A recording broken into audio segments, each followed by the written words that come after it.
Friend, मैं हूं नीलम गुप्ता। मेरे ब्लॉग में आपका स्वागत है। कैसे हैं आप लोग? माता रानी करे आप लोग हमेशा कुशल मंगल से रहें, यही मेरी प्रार्थना है ईश्वर से। और आपकी कुशलता से मैं भी कुशल मंगल से हूं। और जो लोग मेरे चैनल को सब्सक्राइब नहीं किए तो प्लीज़ कर लीजिए। लाइक कमेंट आपकी इच्छा हो तो दीजिए, नहीं तो कोई बात नहीं है, क्योंकि कमेंट आप करेंगे तो हम उस चीज़ का जवाब भी दे देंगे कि आपको किसके बारे में ज़्यादा जानकारी करनी है। और मुझे जितना भी वहाँ के बारे में विषय जानकारी है मैं आपको आप तक ज़रूर पहुँचाऊँगी। तो जैसे मैंने एक वीडियो मतलब जो डाले थे उसमें आधी कहानी बताई, तो आधी हमने कहा था नेक्स्ट वीडियो में बताएंगे, तो वही आज शुरुआत करने जा रहे हैं। और पहली बात तो आप लोगों से दिल से माफ़ी चाहते हैं कि हम 10 दिन से वीडियो नहीं डाले हैं। आप लोग मेरे वीडियो को बहुत ज़्यादा मिस कर रहे थे, मुझे ये पता चला आप लोगों के कमेंट के द्वारा कि सच में आप लोग मेरे वीडियो को बहुत लाइक कर रहे हैं।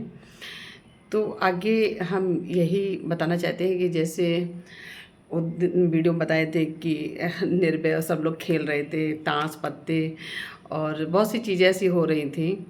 फिर एक घटना ऐसी घटी कि आप यकीन नहीं कर सकते हैं कि जब वो घटना घट रही थी तो आप लोग ये सोचेंगे कि ये मैं मजाक है, लेकिन सच में वो मजाक नहीं था, रियल की सच्चाई थी। आपको बताऊं तो जैसे जब मतलब श्याम और लड़के सब अंताक्षरी खेल रहे थे, तो दूसरे दिन मजाक में क्या, तो उस दिन तो मान लो बारिश भी नहीं होती हो, और जो गीली मिट्टी वहाँ दिखा रहे थे, वहाँ तो जिस जगह पे हम लोग रुके थे जिस बीहड़ में, वहाँ वो उस तरीका की मिट्टी नहीं थी। वहाँ कंकड़ टाइप के मतलब ककरीली जगह थी। तो ऐसी मिट्टी तो मतलब आस पास भी नहीं दिख रही थी। फिर ये मिट्टी आई कहाँ से? तो हुआ क्या कि थोड़ी देर बाद देख रहे हैं कि मतलब सब जब कैंप में बैठे हैं तो ऐसे मतलब मिट्टी के इतने बड़े बड़े डीला उठा उठा के मारना शुरू किया गया। तो हम लोग ये सोच रहे थे कि डिले आ कहाँ से रहे, तो हम लोग कोई कह रहा था शायद बब्बा मजाक कर रहे, कोई कह रहा है निर्भय सिंह मजाक कर रहे, तो आपस ही में हम लोग भिड़ रहे थे कि आप मार रहे हैं आप मारे। तो जैसे श्याम बोले कि कौन है साला, कौन मार रहा, मुझे मार के दिखाओ। तो एक साथ इतना बड़ा मिट्टी का ढीला बना के श्याम को भी पड़ा था उस समय। और काफ़ी मतलब जो जो बोल रहा था उसी को पढ़ रहे थे, और समझ में नहीं आ रहा था वो डिले आ किस साइड से रहे, इधर से आ रहे कि उधर से आ रहे। मतलब लोग कंफ्यूज थे उस समय।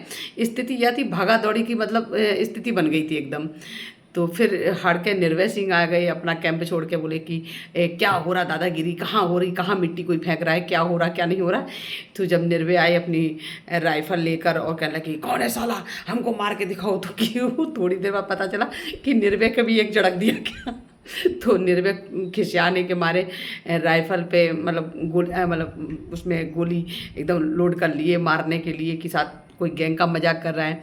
गैंग का लेकिन वो नहीं था, क्योंकि अगर इंसान एक होता तो एक तरफ से डला मारता, फिर इतनी किसी की हिम्मत नहीं जो निर्भय सिंह गुज्जर को मार सके।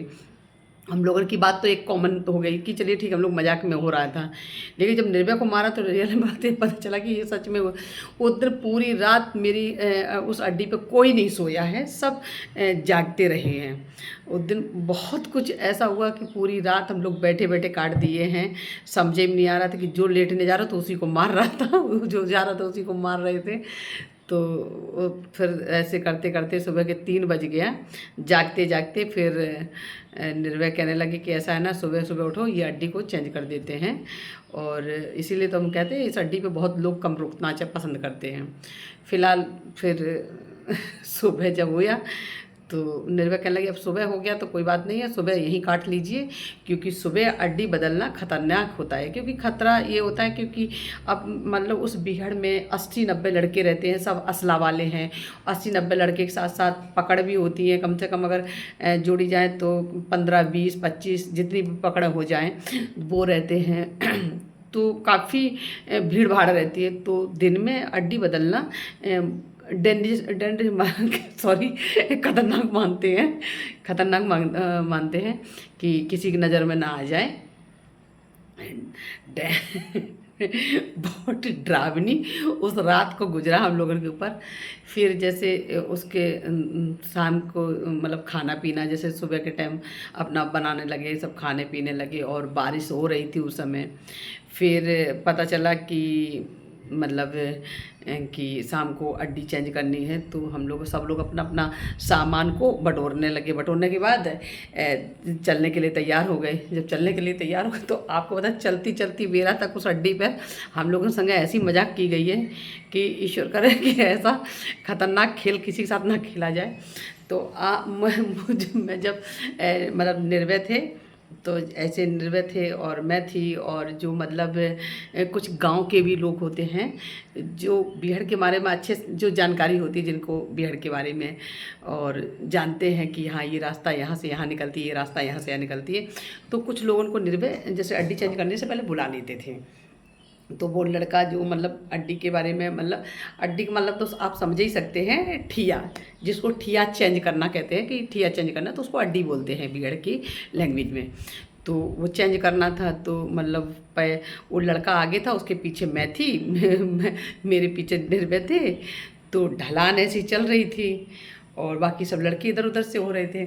उसके बाद हुआ क्या, मतलब ऐसा किसी ने जहाँ लगा जैसे कि पीछे से कोई धक्का ऐसा मारा है कि सारे गड़बड़ा के एक दूसरे के ऊपर, काफ़ी नीचे खाई थी वहाँ पे, बस समझ लीजिए प्राण नहीं गए, बाकी सारे खत्म हो गए। आज भी सोचते हैं तो दर्द होता है बहुत, है ना। बहुत सी ऐसी उस अड्डी पे सच में जो भी गैंग रुका है, वो किसी का भी हो, उस गैंग के साथ वही खिलवाड़ हुआ जो मेरे लोगों के साथ होता था।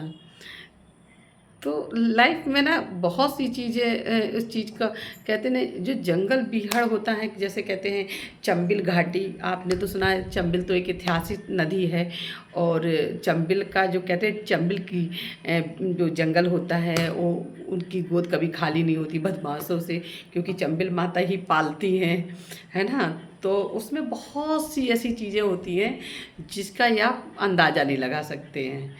कि जब आप सोच लीजिए जंगल बिहार में जब दिन में आदमी घुसने से डरते हैं, तो हम लोग तो रात में रहते थे। रात मेरी लोगों की कैसी गुजरती होगी, आप अंदाज़ा यहीं से लगा सकते हैं कि कैसे गुजरती होगी। ऐसी और सी मतलब चीज़ें हैं जो सच में, जब मैं दूसरी अड्डी पे मतलब ठिये पे गई हूँ, उस अड्डी से कम 1.5-2 किलोमीटर दूरी थी उस अड्डी का रेंज में। तो जब हम लोग जा रहे थे शाम को, करीबन बज रहा होगा 7, साढ़े 7 बज रहा था। तो लग रहा था कि जैसे अड्डी पे जब चेंज करने के बाद लग रहा कि जैसे कुछ मतलब उसी अड्डी पर जब हम लोग खाली करने के बाद चले आए हैं, तो जब दूसरे डड़िया पे चढ़ के हम लोग नीचे साइड में जा रहे थे, डड़िया भी आप जानते होंगे कि डड़िया उसी को कहते हैं जो ऊंचे ऊंचे पहाड़ होते हैं, जो सबसे ऊंचे होते हैं, उन्हीं को डड़िया भी बोलते हैं, जहाँ बैठ के लोग पहरा देते हैं। तो जब ऊपर मतलब हम लोग चढ़ के नीचे की तरफ ढलान पे जा रहे थे, तो मैं पीछे अड्डी की तरफ मुड़ के देख रही थी। लग रही थी कि जैसे बहुत लाइटें उसमें जल रही हों उस अड्डी पर, उस ठिया पर। तो हमने श्याम से कहा, यार श्याम कोई वहाँ पर रह गया है क्या? तो श्याम कह रहा नहीं, तो सब तो आ गए हैं, कौन रह गया? तो मैंने कहा वहाँ उजाला क्यों हो रहा है उसी जगह पर जहाँ से हम लोग आए हैं? तो जब पीछे मुड़ के देखा तो सच में उजाला अच्छा खासा हो रहा था, जैसे लाइटें जल रही हों बड़ी बड़ी, ऐसा लग रहा था उजाला। फिर उसके बाद सब लोग मतलब दूसरी अड्डी पे खड़े होके हमारा पूरा गैंग देख रहा था ये सब चीज़ कि उजाला। तो फिर निर्भय ने कहा कि अच्छा गिनती करिए कि कोई रह तो नहीं गया उस जगह पर कि घबरा के गिर गया हो। तो फिर गिनती जब की गई, मतलब सबकी पकड़ों की गिनती की गई, सदस्य की गिनती की गई, और मैं और सल्ला तो पास ही में थी, तो हमारे लोगों की तो कोई मतलब ही नहीं है कि लेडीजें तो सिर्फ 2 ही थी वहाँ पर। तो जब देखा गया तो कि नहीं दादा सब लोग हैं, क्लियर हैं और ऐसा कुछ नहीं है, तो फिर ये उजाला क्यों हो रहा है?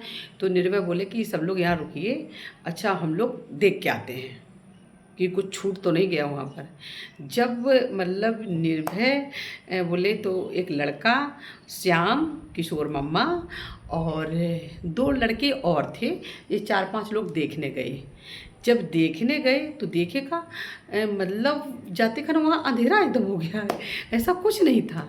तो निर्भय कहने लगे ऐसा करो लौट के चले आओ, वो हम समझ रहे हैं कि वो मतलब कुछ घटना करना चाहते हैं और आप लोग तुरंत लौट के आ जाइए। तो हम मतलब वो लोग जितने भी थे सब वापस लौट गए। जब वापस लौट गए तो हम लोग चलने लगे। निर्भय कहने लगे उसके ऊपर गौर मत कीजिए, वो जो भी है वो अपने पीछे रह जाएगा, इसकी चिंता मत करो। तो ये बीहड़ है, जंगल है, यहाँ हर कदम पे कुछ ना कुछ होता रहता है, तो इस पर आप लोग ध्यान मत दीजिए, आप अपने लक्ष्य पे ध्यान दीजिए। और हम ठहरे बागी आदमी, और बागी आदमी किसी से डरते नहीं है, ठीक है।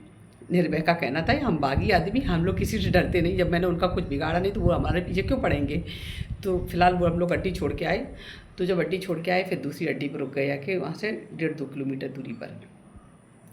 वहाँ पर जब रुके हैं तो एक जिस रात रुके थे उस रात को तो बहुत अच्छे से मतलब सब लोग ठीक ठाक नॉर्मली जैसे रहते थे वैसे सब लोग रह रहे थे। फिर सुबह हुआ तो रोज़ की तरीका बदमाशों का काम ही था कि सब लोग अपने पहरे पे फिट रहना और सदस्य पकड़ों पे ध्यान, जैसे पकड़ों को फ्रीज कराना। तो वहाँ का एक रिवाज था कि जो लोग लेटरिन भी जाते थे ना, तो आपको बताऊं कि कहते हैं ना बदमाश जैसे बिल्ली अपनी लेटरिन करती है ना तो छुपा देती है, ढांक देती है कि कोई देख ना सके। उसी तरीके बदमाश का भी एक मतलब एक रूल होता है कि अपनी खुफिया चीज़ें भी वो अपनी छुपा छुपा के बारीकी से रखते हैं। तो जैसे वो लोग लेटरिन भी जाते हैं ना तो वो गड्ढे कर करके लेटरिन करते फिर उसको तोप देते ताकि मतलब दिखे ही ना कि बीहड़ में कोई आए। क्योंकि जब भी पुलिस एक कॉमिंग जब करती है, प्रशासन की तरफ से जब पुलिस से कॉमिंग करने आती है तो सबसे पहले वो यही चीज़ें देखती है कि अगर मान लो इतने अंदर जंगल में अगर कोई पुरुष लेटरिंग मतलब पुरुष की लेटरिंग है या किसी की लेटरिंग है तो इससे अंदाज़ा हो जाता है कि हाँ कोई रुका हुआ था। तो ये सब चीज़ें ना बदमाश लोग बहुत क्लियर करके रखते हैं। तो और आगे बताएंगे कहानी नेक्स्ट, क्योंकि 11 सेकंड हो रहा है, क्योंकि हम नहीं चाहते कि अब बहुत लंबा वीडियो बनाएं ताकि आप लोगों के पास समय ना रहे इतना बड़ा देखने के लिए, आप लोग भी बोर हो जाएं, आपको भी अच्छा लगे और मुझे भी बनाने में अच्छा लगे। तो प्लीज़ आप लोगों का अगर अच्छा लगे नीलम की कहानी, नीलम की जुबानी, तो आप लोग बिल्कुल बने रहिए मेरे वीडियो पे और मैं बहुत सी चीज़ें जानकारी दूंगी।